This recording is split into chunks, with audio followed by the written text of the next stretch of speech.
আবারও ক্যাচ বিতর্ক, বাঁচলেন কোহলি, স্মিথ বললেন 100 ভাগ নিশ্চিত ক্যাচ ছিল। মেলবোর্ন টেস্টের শেষ দিনে জয়সওয়াল আউট নিয়ে বিতর্কের রেশ শেষ না হতেই অস্ট্রেলিয়া ভারত সিরিজে আবারও ক্যাচ বিতর্ক দেখা দিল। এবার সিডনি টেস্টের প্রথম দিনের সকালে ক্যাচ দিয়ে বাঁচলেন বিরাট কোহলি।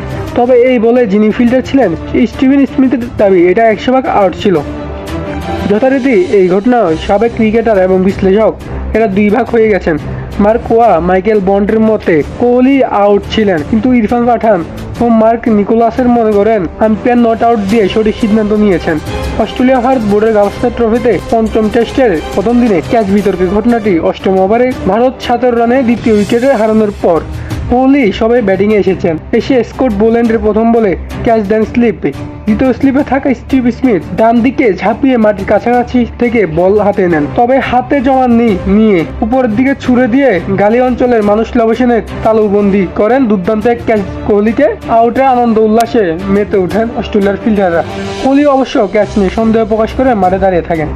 মাঠের আম্পায়ার সিদ্ধান্ত জন্য তৃতীয় আম্পায়ারের কাছে পাঠালে জুয়েল উইলসন বিভিন্ন কোণ থেকে রিপ্লাই দেখে কোহলিকে নট আউট ঘোষণা করেন। কোহলি বেঁচে যান 0 রানে। Ziad Hasan Fahim, RSF sports arena.